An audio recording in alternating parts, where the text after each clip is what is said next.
Hello guys and welcome back to तुम्हारा favourite channel anime depend. तुम्हारा anime भाई लेके आ गया है तुम्हारी मेरी हम सब की फेवरेट एनिमे मैजिकलेस बॉय, मतलब हमारे आस्था भाई की न्यू वीडियो। लेकिन ये हमारे मैजिकलेस बॉय एनिमे का पार्ट 31 नहीं है, वो तभी आएगा जब इस एनिमे के आगे के एपिसोड्स रिलीज हो जाएंगे, जो कि जल्दी होने वाले हैं। होप सो इस वीडियो में हम लोग देखेंगे इस एनिमे की मूवी को, जो कि बहुत ही ज्यादा ओपी है भाई। एंड ये टाइम ना तब का होता है जब आस्था और सारे लोग अपनी सुपर 8-6 महीने की ट्रेनिंग को लगभग पूरा कर ही लिया होता है। एंड स्पेड किंगडम के डार्क ट्रायड ने इन लोगों पर अभी तक अटैक नहीं किया होता, जिसका मतलब यामी सर, कैप्टन विलियम्स और लोरो पेची का अभी तक किडनैप नहीं हुए होते। एंड आज ना इनके किंगडम में होता है द ट्रायम्फ, जो कि 10 साल में एक बार होता है, जिसमें बहुत सारे मैजिक नाइट्स आपस में लड़ते हैं। लेकिन क्योंकि हमारे आस्था भाई के ऊपर केस चल रहा होता है डामा नीटो की वजह से, तो इसीलिए वो इसमें पार्ट नहीं ले सकते थे। जिसका मतलब था ये काइंड ऑफ ऑब्वियस था कि कौन ही ट्रायम्फ को जीतेगा। पूरे के पूरे क्लोवर किंगडम के सारे ही लोग इस ट्रायम्फ को देख रहे होते हैं एंड बहुत ही ज्यादा एक्साइटेड होते हैं। एंड फिर आता है स्टेज पे हमारा यूनो, जिसको देखते ही सारी लड़कियां पगला जाती हैं, सब की सब चीयर करने लगते हैं। एंड फिर आता है यूनो का अपोनेंट एक मास्क के साथ, जिसकी हाइट तो काफी कम होती है लेकिन बॉडी बहुत ज्यादा बवाल होती है, जिसको देख के यूनो बस स्माइल करता है एंड स्टार्ट हो जाता है इन लोगों का मैच। यूनो इसके ऊपर तुरंत ही अपना super strong wind attack use कर देता है, लेकिन ये अपोनेंट ना भाई इसके अटैक को अपनी बड़ी सी स्वॉर्ड से पता नहीं कैसे गायब कर देता है। एंड ऑब्वियसली अब तो तुम लोग समझ ही गए होगे कि कौन है ये। एक ऐसा लड़का जिसके पास बिल्कुल भी मैजिक नहीं है, एक ऐसी दुनिया में जहाँ पे मैजिक ही सब कुछ होता है, लेकिन इसका सपना वो होता है द विज़र्ड किंग बनने का, जिसका असली मैजिक होता है कभी ना गिव अप करना। जी हाँ दोस्तों, हमारे आस्था भाई।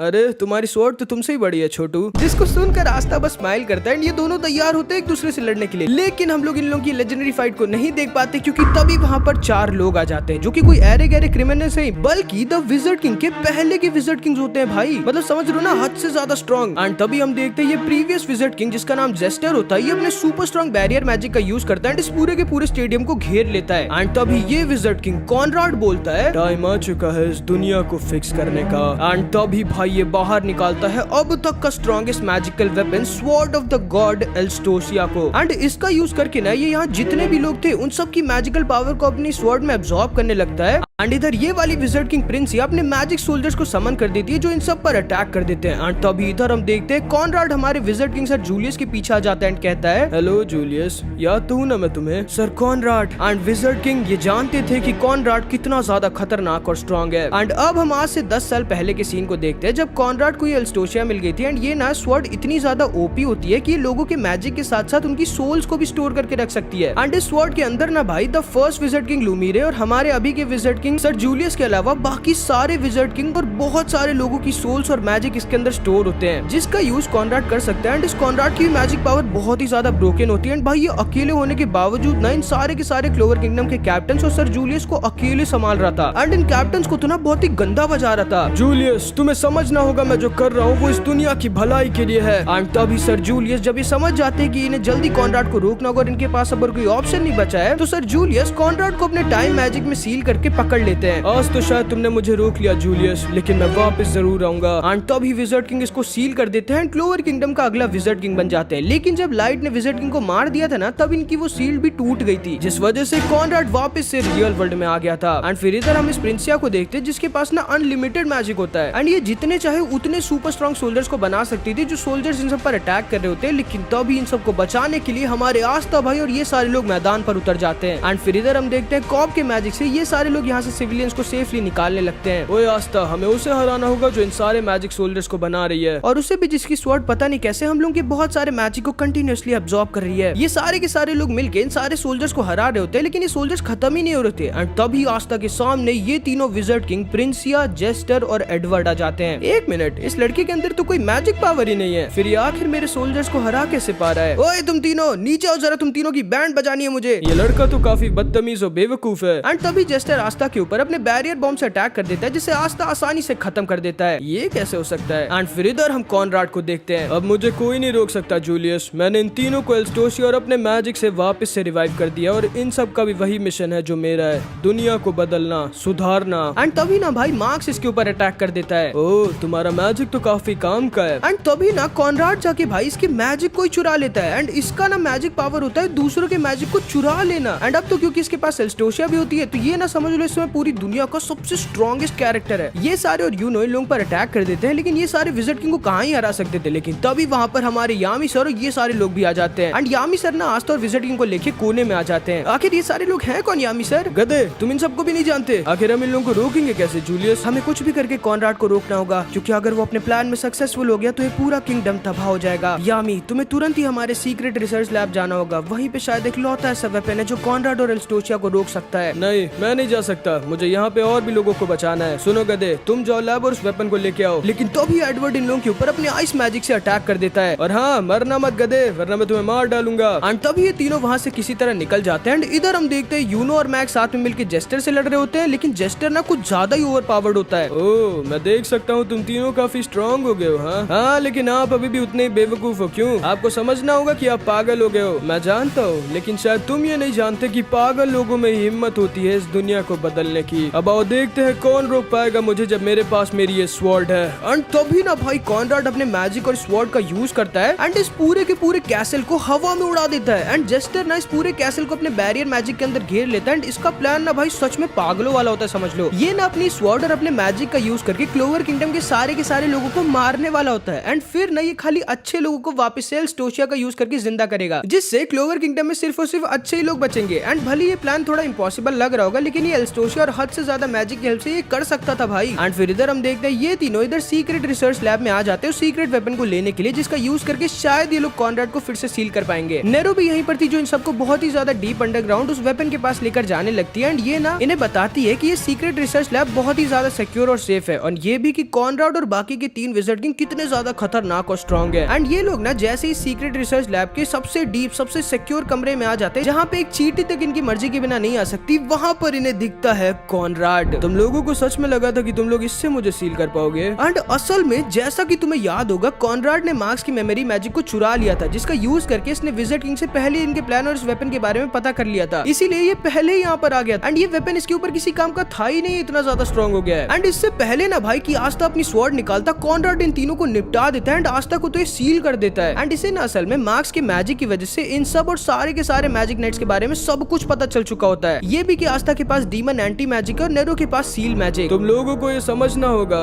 तुम लोग क्या, अब कोई भी मुझे नहीं रोक सकता। एंड तब ये दिखाता है भाई कि इसने और बाकी के 3 विज़र्ड किंग्स ने यामी सर, नोजेल, फुगिलियन सबको बहुत ज्यादा इंजर्ड कर दिया होता है, लेकिन इसने उन सबको मारा नहीं होता, क्योंकि इन सब की मैजिकल पावर को ये अपनी एल्स्टोशिया में अब्सॉर्ब कर रहा था, ताकि एल्स्टोशिया में जल्दी से सारा का सारा मैजिक भर जाए। पूरे के पूरे क्लोवर किंगडम में हर तरफ तबाही मच रही थी एंड ये लोग जबरदस्ती सारे लोगों की मैजिकल पावर को एल्स्टोशिया स्वॉर्ड में अब्सॉर्ब कर रहे थे, जिसका फिर यूज करके कॉनराड पूरे के पूरे क्लोवर किंगडम के सारे लोगों को खत्म करने वाला था और अपने प्लान को पूरा करने वाला था। एंड अपने भाई की हालत को देख के ना नोएल बहुत ज्यादा गुस्सा आ जाती है एंड कॉनराड के ऊपर अपने super strong water dragon God attack का यूज कर देती है, लेकिन कॉनराड के ऊपर इसके अटैक का कुछ असर ही नहीं होता। एंड ये ना जाके नोएल को उल्टा पकड़ लेता है, कहता है तुम्हारी ये स्पेल मुझे काफी अच्छी लगी, लाओ एक काम करो, मुझे अपनी सारी की सारी स्पेल्स दे दो। एंड कॉनराड ना भाई नोएल के सारे मैजिक स्पेल को चुरा लेता है। भाई नोएल एकदम डर जाती है, लेकिन तभी आस्था अपनी सील को तोड़कर खड़ा हो जाता है एंड कहता है क्या किया तुमने नोएल के साथ, अभी दिखाता हूँ। एंड तभी ना भाई कॉनराड आस्था के ऊपर नोएल के वाटर ड्रैगन गॉड अटैक का यूज कर देता है, जिससे आस्था किसी तरह अपने हाफ डीमन फॉर्म में आके बसता है एंड कॉनराड के ऊपर अटैक करने लगता है। तुम्हारा एंटी मैजिक तो कमाल है, काश मैं इसे भी ले पाता, लेकिन मैं अभी रिस्क नहीं ले सकता। एंड कॉनराड ना भाई आस्था के एंटी मैजिक को नहीं चुराने का रिस्क ले सकता था, क्योंकि क्या पता उसकी वजह से इसकी खुद की स्टीलिंग स्पेल कैंसिल हो जाए और जितने भी मैजिक इसने आज तक चुराए थे वो सारे के सारे गायब हो जाए। आस्था, मैं तुम्हारे बारे में सब कुछ जानता हूँ, तुम कुछ लौते बचे कुछ अच्छे मैजिक नाइट्स में से एक हो जो विज़र्ड किंग बनना चाहता है, जो कि लगभग नामुमकिन है क्योंकि तुम्हारे पास कोई मैजिक नहीं है, और जो एंटी मैजिक तुम यूज करते हो वो एक डीमन से तुम्हें मिलता है, तो तुम सोच भी कैसे सकते हो कि उस डीमन मैजिक के साथ कोई तुम्हें अगला विज़र्ड किंग बनने देगा। लेकिन मैं तुम्हें मौका दे सकता हूँ आस्था, मेरे साथ हाथ मिला लो और मैं तुम्हें मेरी नई दुनिया का विज़र्ड किंग बना दूंगा। बिल्कुल नहीं, मैं क्लोवर किंगडम के करोड़ों लोगों की जान को कुर्बान करके अगला विज़र्ड किंग नहीं बनने वाला। करोड़ों लोग तो मरेंगे, लेकिन सिर्फ वो जो बुरे हैं, तुम्हारे और मेरे जैसे अच्छे लोगों को कुछ नहीं होगा आस्था। मैं उन सबको वापस से एल्स्टोशिया का यूज कर जिंदा कर दूंगा। कल सुबह होने से पहले मैं इस किंगडम को बदल दूंगा, एक ऐसा किंगडम जिसमें सिर्फ अच्छे लोग होंगे। चुप रहो, तुम पागल हो। विज़र्ड किंग सबकी जान को बचाता है, चाहे वो अच्छे हो या बुरे। मैं तुम्हें किसी को कुछ भी नहीं करने दूंगा। एंड तभी आस्था इस पर अटैक कर देता है। तुम सच में बेवकूफ हो, मरो फिर। एंड तभी ना भाई कॉनराड गुस्सा आ जाता है एंड आस्था के ऊपर चारों तरफ से अपने मैजिक अटैक्स लॉन्च कर देता है, जिसे आस्था ऑब्वियसली रोक नहीं पाता एंड आस्था बहुत ज्यादा इंजर्ड हो जाता है। आस्था, तुम्हें समझना होगा कि तुम कभी विज़र्ड किंग नहीं बन सकते, तुम्हें बनने ही नहीं दिया जाएगा, क्योंकि क्योंकि तुम्हारे अंदर मैजिक नहीं बल्कि एक डीमन का एंटी मैजिक है। मेरे साथ हाथ मिला लो आस्था, मैं ऐसे तुम्हें मार के तुम्हारे एंटी मैजिक को बर्बाद नहीं करना चाहता। लेकिन तभी आस्था बोलता है, किसने कहा कि मैं विज़र्ड किंग नहीं बनूंगा? हाँ, और मेरे पास मैजिक नहीं है? तुम देखना, मैं जरूर बनूंगा द विज़र्ड किंग, क्योंकि मेरा मैजिक है, कभी ना गिव अप करना। एंड इसको सुनते ही कॉनराड एकदम शॉक्ड रह जाता है, क्योंकि यही सेम चीज एक बार इसने सर जूलियस को बोली थी। मैं जानता हूँ लगभग ये नामुमकिन होगा इस वर्ल्ड को पूरी तरह से अच्छा बनाना और खुशियों से भरना, लेकिन तुम देखना जूलियस, मैं ऐसा करके रहूंगा, क्योंकि मेरा असली मैजिक है, कभी ना गिव अप करना। एंड ये ना भाई पहले बहुत अच्छा था, लेकिन जब इसने अपनी वाइफ को कुछ घटिया नोबल्स को बचाने के चक्कर में खो दिया था, तब से ये ऐसा बन गया था और इसका मिशन बन गया था इस किंगडम से सारे के सारे बुरे लोगों को मारना और सिर्फ अच्छे लोगों को जिंदा रखना। एंड तभी हम देखते हैं फिनरल आस्था को अपनी होमिंग अटैक से अपने पास बुला लेता है एंड इसका ही मैजिक खत्म हो गया होता है। कॉनराड इनकी तरफ आगे बढ़ रहा होता है, लेकिन तभी यूनो वहां पर आ जाता है एंड ये भी क्योंकि काफी इंजर्ड हो गया था और क्योंकि इसके भी लगभग आधे से ज्यादा मैजिकल एल्स्टोशिया ने एब्जॉर्ब कर लिया था, इसीलिए ये भी कॉनराड के सामने टिक नहीं पा रहा होता। एंड कॉनराड ना भाई बस चुपचाप आस्था की तरफ आगे बढ़ रहा होता है, लेकिन तभी ये लड़की से अपने मैजिक से पकड़ लेती है, नेरो इसे अपने सीलिंग मैजिक से सील कर देती है। लेकिन क्योंकि कॉनराड इतना ज्यादा स्ट्रॉन्ग होता है और इसके पास इतना ज्यादा मैजिक पावर होता है, इसलिए कॉनराड को पूरी तरह से सील नहीं कर पाती। लेकिन इसी सही मौके का फायदा उठा के ये सारे लोग वहाँ से निकल जाते हैं। जस्टर, कितना टाइम और? बस थोड़ी देर में एल्स्टोशिया पूरी तरह से भर जाएगी कॉनराड, फिर हम अपने मिशन को पूरा कर पाएंगे। जस्टर, हमारे कैसल को लेके हाजे विलेज पहुंचो, हम हमारी नई दुनिया की शुरुआत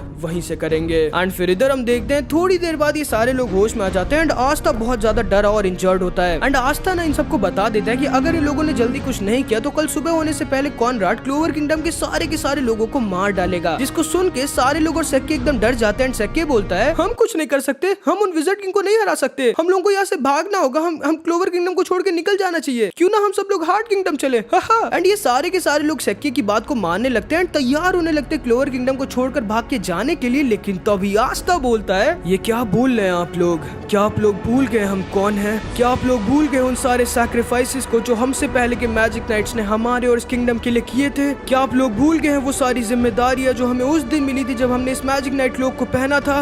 आज जब पूरे क्लोवर किंगडम का हर एक इंसान डरा हुआ है, जो उम्मीद भरी नजरों से सिर्फ हमारा इंतजार कर रहा है, क्या हम उन्हें छोड़कर भाग जाएंगे? नहीं, मैं नहीं भागूंगा। चाहे मेरे सामने वाला दुश्मन मुझसे 1000 गुना ज्यादा ताकतवर क्यों ना हो, चाहे मेरे जीतने की चांसेस कितनी ही कम क्यों ना हो, मैं लड़ूंगा उन सारे क्लोवर किंगडम के लोगों के लिए जो हमारा इंतजार कर रहे हैं, जो शायद मेरे बारे में जानते भी नहीं होंगे, जो शायद मुझसे नफरत करते होंगे, लेकिन फिर भी मैं लड़ूंगा उन सब के लिए अपनी आखिरी सांस तक, क्योंकि मैं हूँ एक मैजिक नाइट, ठीक आप सब की तरह। और आज आप सब के सामने भी दो रास्ते हैं, पहला डर के भाग जाना और अपनी बाकी की जिंदगी एक कायर बन के रहना, या फिर आज अपने कलेजे में हिम्मत भर के मेरे साथ जाके उन हद से ज्यादा स्ट्रॉन्ग मॉन्स्टर का सामना करना, जिनसे हम जीतेंगे उसकी तो कोई गारंटी नहीं होगी, लेकिन एक चीज की गारंटी जरूर होगी कि अगर आज हम मरे तो हम एक वॉरियर, एक प्राउड मैजिक नाइट की तरह मरेंगे, जिन्होंने अपनी जान को अपने किंगडम के लिए कुर्बान कर दिया। बोलिए, क्या आप लोग हैं मेरे साथ? एंड ऑब्वियसली भाई आस्था की स्पीच को सुन के सारे के सारे तैयार हो जाते हैं अपनी लाइफ को रिस्क में डालने के लिए, लेकिन सेक्के इसके ऊपर आस्था की स्पीच का कुछ असर नहीं होता, ये बस वहाँ से चुपचाप निकल रहा होता है। लेकिन तभी वहाँ पर Vermillion, Charlotte, Williams, captain Jack ये सारे आ जाते हैं, जो कि अभी तक के लिए क्लोवर किंगडम से बाहर थे। एंड यही लोग ने ये सारे भी वहाँ पर आ जाते हैं जिनको यामी सर ने अपने आप को सैक्रिफाइस कर बचाया था और वहाँ से निकाला था। एंड अब टाइम था प्लानिंग का। ये लोग जानते थे कि इन्हें तुरंत ही कॉनराड की फ्लाइंग कैसल में पहुंचना होगा, इससे पहले कॉनराड अपने मिशन को पूरा कर दे, इन्हें उसकी एल्स्टोशिया स्वॉर्ड को तबाह करना होगा, लेकिन उसके लिए इन्हें एक फ्लाइंग शिप की जरूरत थी। एंड फ्लाइंग शिप वो तो थी आस्था की ब्लैक बुल्स का बेस, इसीलिए ना पहले ये लोग इधर ब्लैक बुल्स के बेस पे आ जाते हैं, जिसको प्रिंसिया के बहुत सारे सोल्जर्स और जेस्टर ने अपने बैरियर मैजिक से कवर किया हुआ था। एंड ये सारे के सारे कैप्टन इन सबसे भिड़ जाते हैं एंड आस्था अपनी स्वॉर्ड का यूज करके सुपर स्ट्रॉन्ग बैरियर को तोड़ देता है, जिसको सिर्फ और सिर्फ आस्था ही तोड़ सकता है। एंड ये सारे लोग ना शिप के अंदर आ जाते हैं एंड हेनरी इन सबकी पावर को एब्जॉर्ब करके, जिसको चार्मी अपने मैजिक फूड से बढ़ा रही होती है, हेनरी इस बेस को एक बड़ी सी फ्लाइंग शिप बना देता है, जिसको लेके ये लोग कॉनराड के कैसल की तरफ जाने लगते हैं। लेकिन तभी इनके सामने प्रिंसिया के लाखों मैजिक सोल्जर्स आ जाते हैं, जिनके रहते अब ये लोग यहाँ से निकल नहीं सकते थे। इसलिए कैप्टन विलियम, शार्लेट और जैक यहाँ पर इन सारे लाखों मैजिक सोल्जर से लड़ने के लिए रुक जाते हैं और इन सबको मौका किसी तरह मिल जाता है यहाँ से निकलने का। ये सारे के सारे फुल स्पीड में यहाँ कॉनराड के पास आने लगते हैं एंड कॉनराड और इन सबको भी पता चल जाता है कि आस्था और बाकी के ये सारे मैजिक नाइट्स यहाँ पर आ रहे हैं। लेकिन ये चारों विज़र्ड किंग तैयार थे। कॉनराड इसके कैसल को लेके यहाँ आस्था के हाजे विलेज आ गया होता है एंड थोड़ी देर में ये सारे लोग भी यहाँ पर पहुंच गए होते हैं। एंड जेस्टर ने ना भाई इस कैसल को अपने अभी तक की सबसे ज्यादा स्ट्रॉन्ग सुपर स्ट्रॉन्ग बैरियर से पूरी तरह से घेर लिया था। एंड जेस्टर के मैजिक की वजह से ना फिनरल इन लोगों को इस बैरियर के अंदर नहीं टेलीपोर्ट कर सकता था। ये सारे के सारे लोग मिलकर जेस्टर के ऊपर अटैक करने लगते हैं एंड आस्था भी तैयार हो जाता है अपनी स्वॉर्ड से इस बैरियर को तोड़ने के लिए, लेकिन तभी इन लोगों के पास ये दोनों विज़र्ड किंग एडवर्ड और प्रिंसिया आ जाते हैं। लेकिन तभी जोरा और नेरो इनको अपने ट्रैप मैजिक में फंसा देते हैं। फिनरल इन दोनों को अपने होमिंग मैजिक से यहाँ से बहुत दूर टेलीपोर्ट कर देता है एंड आस्था अपनी पूरी एंटी मैजिक का यूज करता है, इसकी स्वॉर्ड को हद से ज्यादा बड़ा कर देता है एंड बैरियर को तोड़ने वाला होता है। एंड यामी सर को भी एहसास हो जाता है कि आस्था यहाँ पर आ चुका है। भाई इवन तो आस्था के पास इसकी एंटी मैजिक स्वॉर्ड थी, लेकिन क्योंकि जेस्टर का बैरियर इतना ज्यादा स्ट्रॉन्ग था और इतना जल्दी रीजनरेट कर रहा था कि आस्था इसकी शील्ड को आसानी से तोड़ ही नहीं पा रहा था। जेस्टर इन लोगों के ऊपर अटैक कर देता है एंड इनकी शिप को नीचे गिराने वाला होता है, लेकिन तभी वर्मिलियन अकेले इस पूरी शिप को यहाँ नीचे से संभाल लेती है एंड गिरने नहीं देती। एंड तभी हम देखते हैं आस्था और यूनो साथ में अपनी पूरी पावर का एक साथ मिला के यूज करते हैं, कुछ सेकंड्स के लिए इस बैरियर को तोड़ देते हैं, जिसकी वजह से आस्था और यूनो तो इस बैरियर के अंदर आ जाते हैं, लेकिन ये लोग नहीं आ पाते। ओए आस्था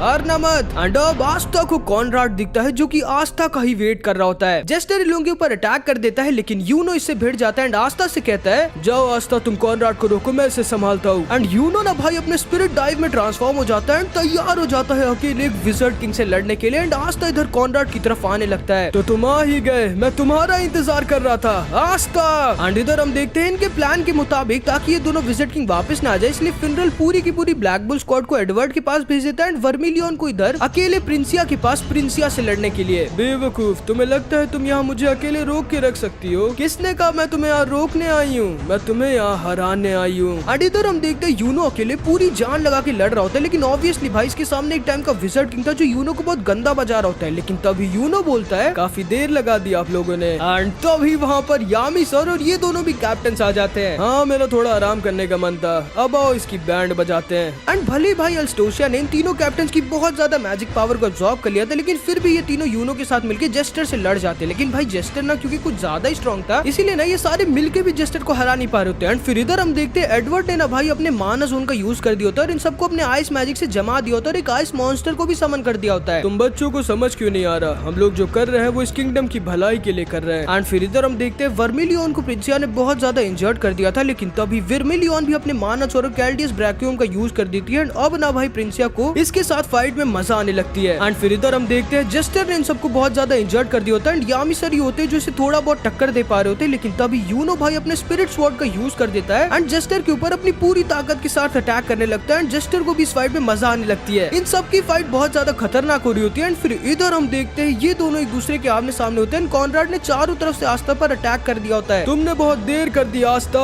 मुझे कोई नहीं रोक सकता, अब इस किंगडम का पुनर्जन्म होगा। एंड कॉनराड अब भाई एल्स्टोशिया का यूज कर देता है एंड इस पूरे के पूरे किंगडम और इस किंगडम के सारे लोगों को खत्म करने वाला होता है। आस्था समझ जाता है कि इसके पास अब ज्यादा टाइम नहीं बचा है, इसीलिए तुरंत ही अपने डीमन फॉर्म में आके एल्स्टोशिया को तबाह करने की कोशिश करता है, लेकिन कॉनराड इसको उसके पास जाने ही नहीं दे रहा होता। तुम्हें समझ क्यों नहीं आता आस्था? हम दोनों एक जैसे हैं, हम दोनों का एक ही सपना है इस किंगडम को अच्छा बनाना, खुशियों से भरना। तुम्हें समझना होगा आस्था, मैं जो कर रहा हूँ वो अच्छाई के लिए कर रहा हूँ, मैं कोई विलन नहीं, मैं भी एक अच्छा इंसान हूँ। नहीं, तुम गलत हो। अच्छा इंसान वो नहीं होता जो बुरे लोगों को मारता है, अच्छा इंसान वो होता है जो बुरे लोगों को भी मौका देता है सुधरने का, जो उन्हें अच्छाई का रास्ता दिखाता है। तुम बेवकूफ हो आस्था। एंड कॉनराड भाई आज तक इसने जितने भी मैजिक एब्जॉर्ब किए थे वो सारे के सारे अपने अंदर एब्जॉर्ब कर लेता है एंड अपने स्ट्रॉन्गेस्ट फॉर्म में ट्रांसफॉर्म हो जाता है। एंड इसके अंदर ना इतना ज्यादा मैजिक भर गया होता है कि आस्था इसे अपनी एंटी मैजिक से भी इसके मैजिक को खत्म नहीं कर पा रहा होता। आस्था का एंटी मैजिक कीप अप ही नहीं कर पा रहा होता, इसके अंदर इतना ज्यादा मैजिक होता है। एंड आस्था को ना ये बहुत ज्यादा गंदा बजाने लगता है। एंड इधर हम देखते हैं ये सारे लोग मिलकर किसी तरह एडवर्ड से अपने आप को डिफेंड कर रहे होते हैं और यूनो और इन लोगों को भी जेस्टर के सामने बहुत ज्यादा दिक्कत हो रही होती है। एंड वर्मिलियन भी ना भाई बहुत ज्यादा इंजर्ड हो गई होती है और जमीन पर पड़ी होती है। अच्छा लगा मुझे तुमसे लड़के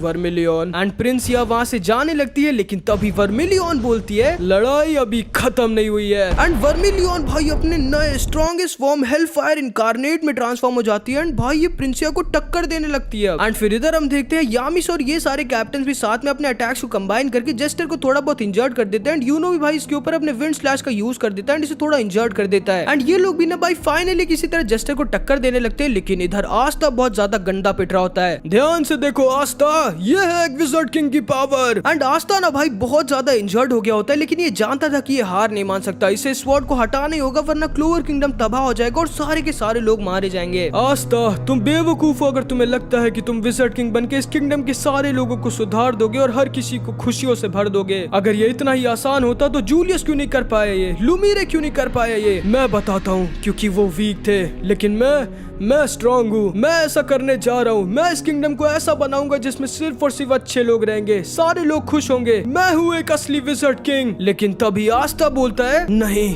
तुम गलत हो कॉनराड। विजर्ड किंग वो नहीं होता जो सबसे ज्यादा स्ट्रांग होता है। विजर्ड किंग वो होता है जो अपने किंगडम के लोगों के लिए, चाहे वो अच्छे हो या बुरे, उन्हें बचाने के लिए अपनी जान की एक पल की भी परवाह नहीं करता, जो खुद के लिए नहीं बल्कि अपने लोगों के लिए जीता है। एंड तभी हम आस्था के अंदर के डीमन लीबे को देखते जो कहता है, ये लड़का सच में मेरे बिना कुछ भी नहीं है, और वैसे भी मैं ऐसे तो तुम्हें मरने नहीं दे सकता। एंड लीबे ना भाई आस्था के हाफ डीमन फॉर्म को और ज्यादा स्ट्रांग बना देता है, ठीक वैसे ही जैसे इसने दांते के साथ की फाइट के टाइम बनाया था। एंड आस्था भाई अब क्योंकि हद से ज्यादा फास्ट और स्ट्रांग हो जाता है, ये दांते के ऊपर भारी पड़ने लगता है। तुम्हें समझ नहीं आता, तुम नहीं बन सकते द विजर्ड किंग, क्योंकि तुम्हारे पास मैजिक ही नहीं है। मैंने ये तुमसे पहले भी कहा था और मैं फिर से कहता हूँ, मैं जरूर बनूंगा एक दिन द विजर्ड किंग, क्योंकि मेरा असली मैजिक है, कभी ना गिव अप करना। एंड आस्था भाई कॉनराड को बहुत गंदा बजाने लगता है। जैसे ही आस्था कॉनराड के ज्यादा पास पहुंच जाता है एंड आस्था का अटैक इसको लगने वाला होता है, कॉनराड इसके अटैक को ब्लॉक करने के लिए अपनी ग्रिम वॉर का यूज कर देता है, जिसकी वजह से कॉनराड का स्टील मैजिक गायब हो जाता है और सबके पास उनका मैजिक लौट जाता है, जिनसे उनके मैजिक को कॉनराड ने चुराया था। एंड इसीलिए भाई अब नोएल की भी सारी की सारी स्पेल वापस आ जाती है। नोएल तुरंत ही अपने वाटर वैल्करी आर्मर में ट्रांसफॉर्म हो जाती है। एंड फिर ना भाई ये सारे के सारे एक साथ मिलके इस एक टाइम के विजर्ड किंग एडवर्ड को हरा देते हैं, दिखा देते हैं ब्लैक बुल्स किसी से कम नहीं। एंड इधर आस्था भी तैयार होता है अपने फाइनल अटैक को यूज करने के लिए। याद रखना कॉनराड, एक दुनिया जिसमें सारे लोग अच्छे और खुश हो, वो कभी सारे बुरे लोगों को खत्म करके नहीं बनाई जा सकती।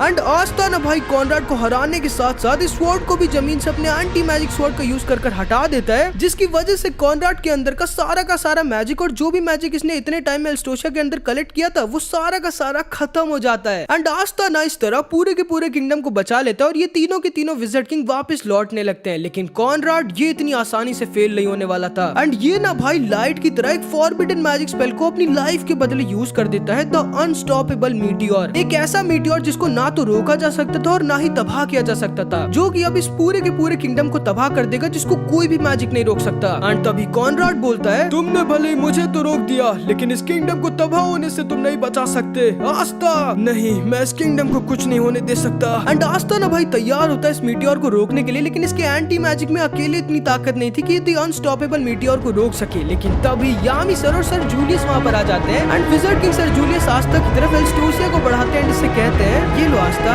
इसकी तुम्हें जरूरत पड़ेगी। एंड जैसे ही आस्था भाई स्वॉर्ड को पकड़ता है, यामी सर, विजर्ड किंग, फिनल के मैजिक से ये सारे के सारे लोग एल्स्टोशिया में अपने मैजिक को भरने लगते हैं। एंड एल्स्टोशिया के अंदर ना बहुत ज्यादा मैजिक भर जाता है, इतना कि आस्था का एंटी मैजिक स्वॉर्ड तक इतने सारे मैजिक को तुरंत ही खत्म नहीं कर पा रहा होता, बहुत टाइम लग रहा होता है खत्म करने में। इसीलिए जिंदगी में पहली बार एल्स्टोशिया और इसके डीमन की वजह से आस्था के अंदर एंटी मैजिक के साथ साथ मैजिक भी पैदा होता है भाई। एंड आस्था ना भाई अभी तक के अपने strongest half demon half spirit form में ट्रांसफॉर्म हो जाता है, जिसमें इसके आधे शरीर में एंटी मैजिक पैदा होता है और आधे शरीर में मैजिक। जाओ आस्था, बचा लो इस दुनिया को। एंड आस्था भाई इस मीटियोर की तरफ उड़ जाता है इसे रोकने के लिए। एंड तभी कॉनराड चिल्ला के बोलता है, आस्था, तुम्हें समझना होगा, इस किंगडम को कोई नहीं बदल सकता। मुझे इस किंगडम को खत्म करने दो, मुझे सारे लोगों के दुख को खत्म करने दो। नहीं कॉनराड, मैं तुमसे वादा करता हूँ, मैं इस दुनिया को बदलूंगा, मैं इस दुनिया को खुशियों से भर दूंगा, इस दुनिया से सारा भेदभाव खत्म कर दूंगा जब मैं बनूंगा द विजर्ड किंग। एंड आस्था ना भाई अपने एंटी मैजिक से इस मीटियोर के फॉरबिडन स्पेल को कैंसिल कर देते हैं, जिससे अब इसे तबाह रोका जा सकता था। एंड अपनी एल्स्टोशिया स्वॉर्ड में छोड़ सारे मैजिक का यूज करके इस मीटियोर को तबाह कर देता है भाई। एंड तभी हम देखते हैं कॉनराड की वाइफ का पेंडेंट टूट जाता है। एंड तभी अब इसे समझ में आ जाता है कि शायद सच में गलत कर रहा था, शायद सच में बस इस पूरे के पूरे किंगडम को सिर्फ अपनी वाइफ के लिए तबाह करना चाहता था, उसे सुधारने के लिए नहीं। एंड भाई जब कॉनराड अपने सामने आस्था को देखता है, तब इसे लगता है कि शायद सच में आस्था वो कर देगा, शायद सच में आस्था इसके सपने को पूरा कर देगा। इसलिए मरने से पहले बस एक चीज कहता है,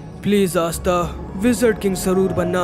एंड तभी हम देखते हैं ये एस्टोसिया स्वॉर्ड भी टूट जाती है एंड हमारे आस्था भाई ने इस पूरे के पूरे क्लोवर किंगडम को बचा लिया होता है। एंड ऊपर से आप अपने पूरे किंगडम को देख रहे होते हैं, वो किंगडम जिसका विजर्ड किंग बनने का सपना होता है हमारे आस्था भाई का। एंड अब क्या आस्था द विजर्ड किंग बन पाएगा वो तो हमें आगे पता चलेगा। एंड यहाँ पर हमारी एनिमे की मूवी खत्म हो जाती है। ये रहे मेरे कुछ प्यारे प्यारे चैनल मेंबर्स, अगर तुमको भी ऐसी शाउट आउट चाहिए तो तुम मेरी मेंबरशिप ले सकते हो। एंड प्लीज भाई बार बार मत कहा करो मैजिकलेस बॉय का नेक्स्ट पार्ट कब आएगा, मैं खुद लाना चाहता हूँ, लेकिन नेक्स्ट एपिसोड रिलीज तो होने दो भाई। तो बस इस वीडियो में इतना ही। आई होप कि तुमको वीडियो अच्छी लगी होगी। इस वीडियो के कमेंट टारगेट रखते हैं 2000 कमेंट, तो कुछ भी कमेंट जरूर से कर देना। मिलते हैं अगली वीडियो में, तब तक के लिए अपना ख्याल रखना, अपने एनिमेटी भाई को सपोर्ट करते रहना और जो भी वीडियोस मैं डाल रहा हूँ उन्हें भी देखा करो भाई। मैं सारी अच्छी वीडियोस डालता हूँ, तुम तो जानते हो, बस थोड़ा टाइम लग जाता है, ये मैं जानता हूँ, सॉरी उसके लिए। खैर मिलते हैं अगली वीडियो में, कितनी बार कह रहा हूँ मैं लाइन। खैर मिलते हैं अगली वीडियो में, तब तक के लिए अपना ख्याल रखना, बाय बाय।